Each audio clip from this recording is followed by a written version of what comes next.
Here we are, 1 week out from the US election, which has an almighty impact on the markets every single year. So much so that we look at the election cycle. And Gary's done that.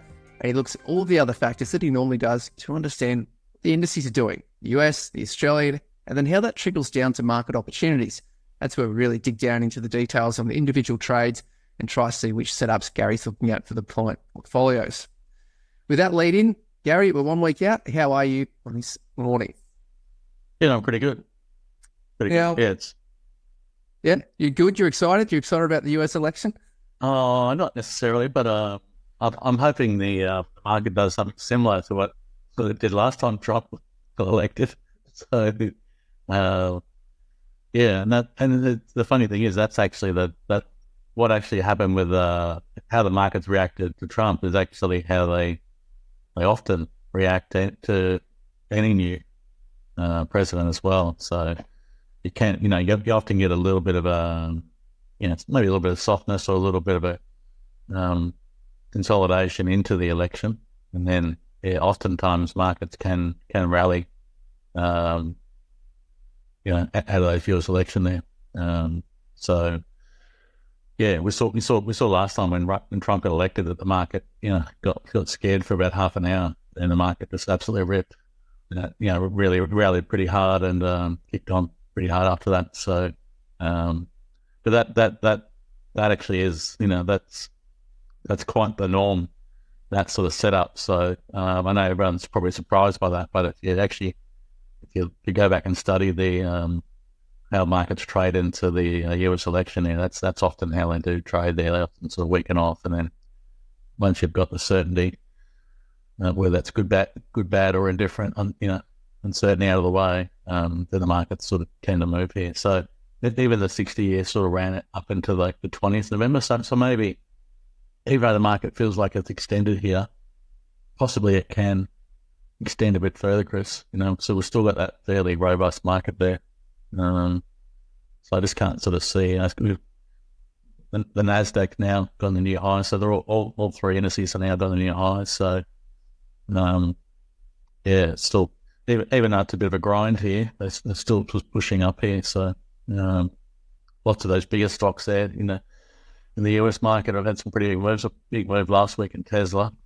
I think even some of the bigger names there, sort of like Microsoft and Google and Apple, they're all sort of tightening up as well. They've sort of got these tight price actions tightening up as well. So I just looks like we'll sort of continue to grind here. I just worry about a little bit of a possible, like the 60-year cycle actually ran up until around about the 20th of November, Chris. So around like another month. So I wonder whether we can do something like that, go up into possibly go a little blow off top into maybe late November or something. So, I got to think Trump's sort of fairly,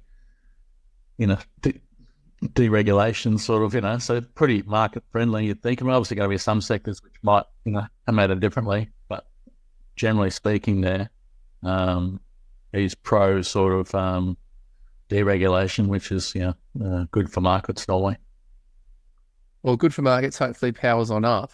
Just quickly looking through the charts, you've got the high, you said just pushed through that high. The 131.8 is on the Nasdaq. We talked about it before with the S&P 500, and you'd said the 161.8 had been a level. It had. It did draw to it like a magnet, became resistance, fell back under, and then had resistance once again before breaking out to where we are today for the last few weeks. Is that same sort of thing? We're now beyond that 161.8.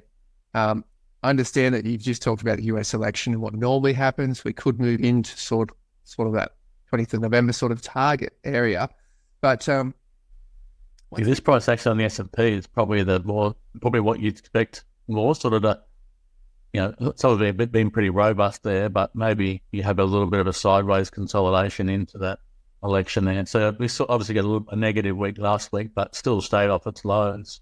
So you might just get another week here of consolidation now. So what's it, sort of Tuesday, the 5th of November? So that'll be another week and another bit here. So we might have another sort of 6 to 7 days of just sort of congestion here. Is what sort of history is suggesting. And then you look at how how extended we are a little bit. The market could pull back here and maybe congest a little bit. So, but still looks at a pretty strong position here. Okay. And the Aussie, obviously, we're not having an election next week, but we do follow with the beta and connection to the markets. International markets, they're all connected. You've talked about commodities. We'll look at some of the individual companies on the ASX a little bit later. But when you look at the ASX, I've jumped down a bit too far, clicked enter too quickly. And looking at the chart here, we're seeing the weekly chart of the Aussie just still grinding higher and higher and higher. Is there a concern? What's to read in sort of this movement here on the Aussie?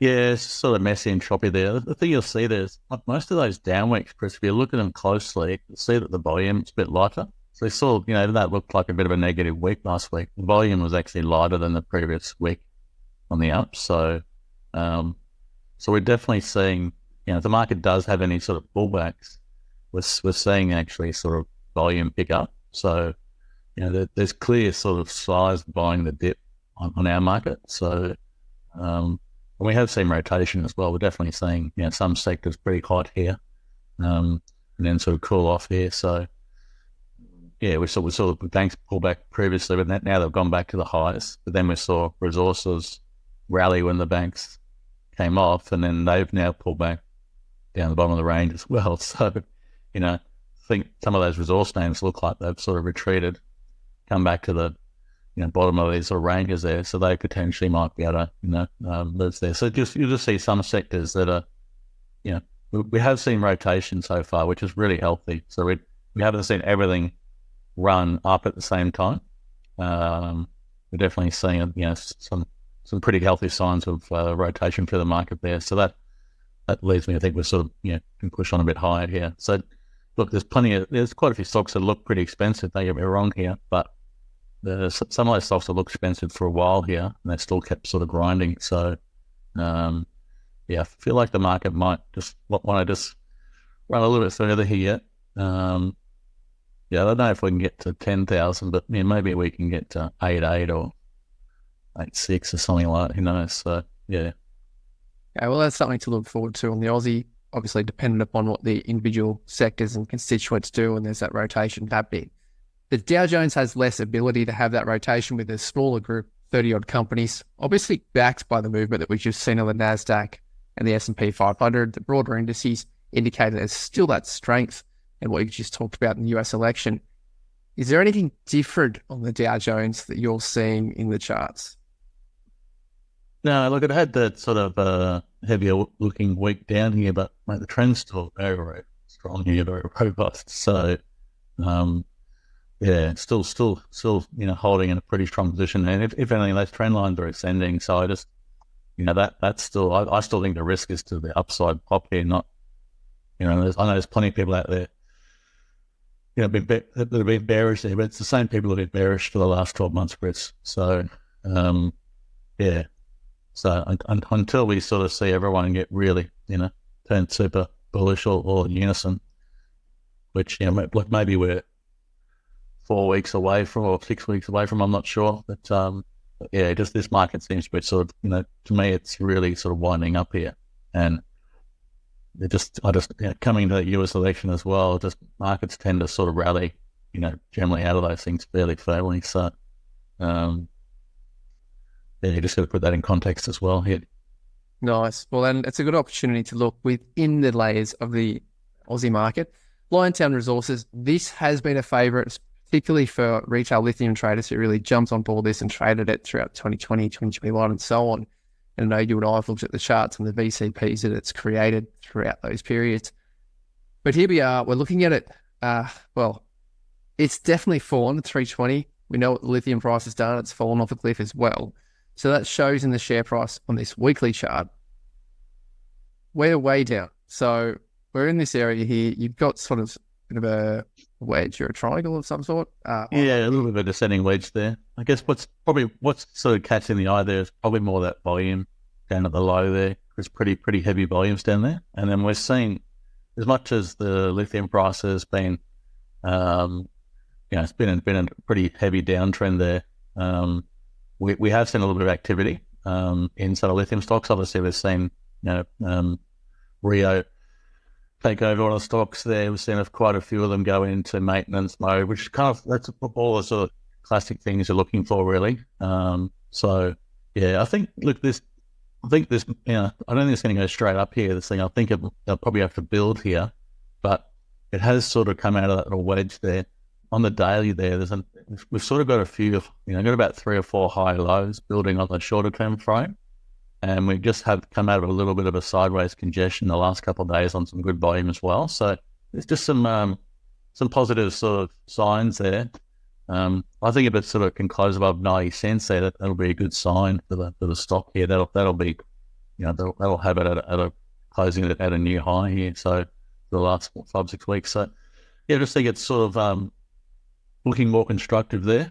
But I think it might be one of those ones that sort of, it builds a bit of a base here, I think, and it might take a bit of time here, but we just got some encouraging signs there that maybe the worst is over there. But I think, I think considering that lithium price is still pretty low, we're probably going to be a bit of a building process there. But I think we're seeing all the hallmarks there of a low in the sector there. Well, if there is a low in the sector and we're seeing Liontown Resources, a lot of traders and investors would like to look at Pilbara Minerals, PLS, with solid exposure in the lithium space. They would want to see and understand what's happening in that chart. So there's a bit going on here. We've got the fib movements. I'll just quickly highlight that's from the low all the way up to the high, gives you that range of 100. So that's where those numbers are coming from. We've got A, B, C legs on there, but our attention's drawn to the right-hand side of the chart, more recent movements. What is it about PLS that's got you looking at the chart right now? Yeah, look, we sort of had that measured move down to that low here recently. So that first leg down is sort of equivalent to the sort of next leg. But what we did see there is, again, we saw a really nice firm bounce off of that low. So kind of got the right measured move here. We had a nice bounce like we saw out of the last low as well. And then it retreated back there on lighter volume there. So we've sort of bounced hard on good volume and retreated back on lighter volume, which is exactly what we're doing here now. So gone up 4 weeks. This week will be the 4th week. So I think if it sort of holds here this week, doesn't show too much weakness there. We saw that volume dry up there pretty low the last week or two as well. So just means that sort of there's obviously a pretty strong downtrend here, but it just shows that the sort of sellers are getting sort of less committed here. Just a little bit of support here. So yeah, so again, that's a positive sign there. Just might, again, probably constructive there. I think it's an important week for the stock here, but I think if it holds here this week, I think it's quite a good sign there. But again, it's probably going to build, but it is a good sign for the sector there. Because that's had a pretty nasty downtrend here for a couple of years here now. So since the high, so we've used up plenty of time in this correction. So we're definitely seeing that. We've seen sector rotation throughout the whole market. So we're seeing, obviously gold's on fire at the moment, but we've had uranium get hot, and then I had a big correction. Most of those uranium stocks came back 50%, and we're seeing the oil sector, energy stock get sort of hot as well. That has come back. Had a pretty large correction as well. So I think, you're seeing some pretty large corrections here in lithium. So just some good signs here. I think, you're going to need to be watching those sectors there. Just starting to see a few, just showing a little bit of strength, some of those lithium names as well. So that's a good sign there for us as well. So hopefully we might see some of those make the list here in the next week or two. That'll be sort of positive signs there. But this might be more of a build. Yeah, might take a little bit of time. Well, if we are looking at the material space, and we're looking, definitely those who want to see that rotation happening, rags materials, you've talked about that for a few weeks. And you did talk about it when we saw this rally come through. You've been talking about it before that for BHP and some of the other miners. So hats off to you there, looking at that rotation before it happened. Anyone wants to watch the videos, go back a month or so and see what Gary said then.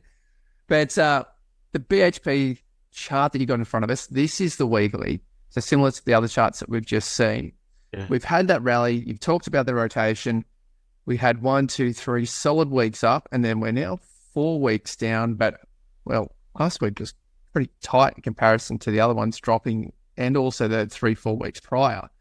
So how does that play into what you're seeing, and are there any other key points on the chart to where it sits today for BHP? Yeah, when we saw relative strength there from all those big cap miners out of that low, Chris, they really led that rally for a lot of the resources there. So they did show relative strength, and then there was really healthy volumes as well in that. So we knew at some point we're going to get a retreat. Oftentimes the resources can come back there, like industrials might come back half the range. Sometimes the resources can come back, 3/4 that range, just sort of just often what they do. But as a BHP, just got a big level here around that $42 mark. That's a key level, key support level on the stock here. So you're right, it's pulled back a few weeks there now. So what's that, 3 weeks there? I think if it holds here this week, if we can hold that 42 zone here this week, then I think it's in pretty good shape here. Nice. Well, it's a heavy one to trade, easy one to get some positions filled, lots of liquidity. But other ones within the market that we're looking at, one that's had more of a name change was GUD, now Emotive, AOV being the ticker. What's happening here, and why is this one catching your eye? Yeah, I've been watching this stock for a while, actually. Sort of had to remember what it was because I thought, Where this one come from? Yeah, exactly. So, once I realised it was GT, but the price action has been really tight there, and that's a fairly corrective decline as well. So really, after finding a high there in I think it's August 23, it's gone sort of, it's gone down here, but it hasn't gone down aggressively. It's gone sort of down in a sideways manner here. So, it's what we call an overlapping sort of sideways orientated trend here. So just started to break out of that on pretty good volume as well. So, I did look up, forecasts to sort of have some pretty good growth here next couple of years. So, this looks pretty constructive to me. So I think this, I've got on my list here to sort of try and see if the whole thing, maybe tightens up here in the daily, gives us a low risk entry. So that's definitely one to be watching there, in my opinion.